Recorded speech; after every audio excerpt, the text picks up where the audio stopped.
जो सूत्र कहने वाला हूं, यद्यपि कड़वा लगेगा, जो अभी तक रूढ़िवादिता को धारण किए हुए हैं, अभी तक जातिवाद के फंदे से बाहर नहीं निकले हैं, उनको मिर्ची लग सकती है, उनको कड़वा लग सकता है। लेकिन मैं ये बात इसलिए नहीं बोल रहा हूं कि आप मेरे लिए पराये हैं। पूरा भारत मेरे लिए मेरा परिवार है और मैं अपने परिवार के लोगों को आपस में लड़ता हुआ नहीं देख सकता, आपस में मार काट करते हुए नहीं देख सकता। इसलिए बहुत गहन विचार के बाद इस बात को बोल रहा हूं कि भारत में जब भी हिंदू एक हो सकेगा, उसको यह सूत्र स्वीकार करना होगा। हम बहुत सारी सभाएं कर चुके हैं, कर रहे हैं, यात्राएं कर चुके, कर रहे हैं, पर एक बात को सदा ही विस्मरण कर रहे हैं, जिसके कारण हम एक साथ बैठकर भी एक नहीं हो पा रहे हैं। अगर ये बात आज मैं नहीं बोलूंगा, कल का पता नहीं कि मैं रहूं ना रहूं, मेरे विचार मेरे भीतर ही रह जाएंगे। इसलिए मेरे इन विचारों को इस मुक्त आकाश में विचरण करने के लिए मैं अपनी वाणी से प्रकट कर रहा हूं कि जब भी हिंदू एक होगा, इस प्रकार से होगा कि हम सबको ये लड़ाई झगड़ा बंद करना होगा, जात पात का लड़ाई झगड़ा बंद करना होगा और एक ही बात स्वीकार करनी होगी, जात पात की करो विदाई, हम सब हिंदू भाई भाई। एक बार मेरे साथ बोलेंगे, जात पात की करो विदाई, हम सब हिंदू। जात पात की विदाई करनी पड़ेगी। लोग इस बात से डरते हैं कि वर्ण व्यवस्था बिगड़ जाएगी, जात पात की विदाई कर देंगे। मैं आपको गीता का सूत्र याद दिला देता हूं। भगवान ने कहा कि वर्ण व्यवस्था कोई व्यवस्था नहीं है, वर्ण तो स्वभाव है।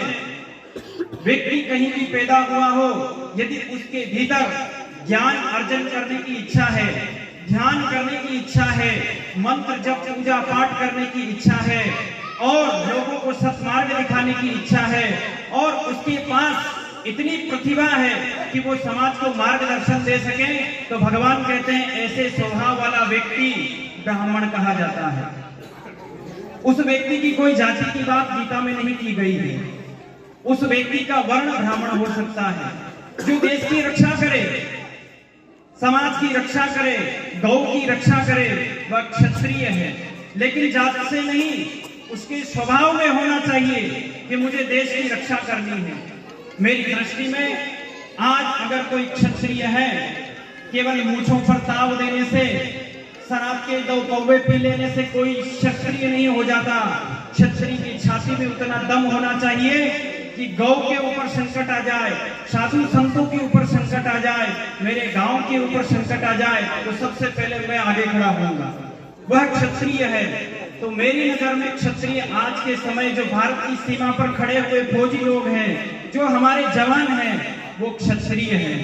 वो किसी समाज जाति से नहीं, वो अपने कर्म से क्षत्रिय है। इसलिए वर्ण व्यवस्था कोई व्यवस्था नहीं, स्वभाव है। तो हमें स्वभाव पर ध्यान देना है, लड़ाई झगड़ा आपस में बंद करना है। और हिंदू, एक मैं आपको छोटा सा उदाहरण देकर फिर अपनी वाणी को विराम करूंगा। ये बात यद्यपि बहुत कड़वी लगेगी और आप सोचेंगे इतने बड़े मंच पर इस बात को करने की क्या आवश्यकता है, लेकिन आवश्यकता है।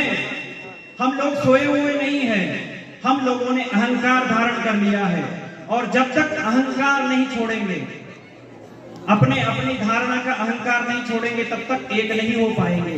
बातें एकता की करेंगे, दिखावा एकता का करेंगे, लेकिन जब समय आएगा तो सब लोग अपना अपना मुंह फेर कर चले जाएंगे। उत्तम वाले उत्तम में रह जाएंगे, निम्न वाले निम्न में रह जाएंगे, मध्य वाले मध्य में रह जाएंगे।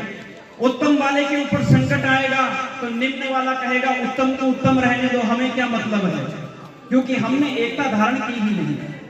तो हमें पहले आपस का लड़ाई झगड़ा बंद करना पड़ेगा। हिंदू को फुर्सत कहाँ है हिंदू राष्ट्र बनाने की इच्छा से?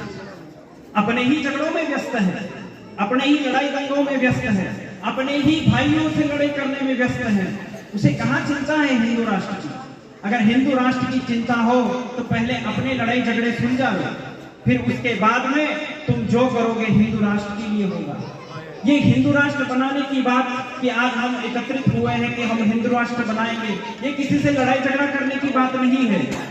हम लोगों के बीच में ही जो मतभेद है वो टूट जाए, वो भुला जाए, तो आज हिंदू राष्ट्र अभी है।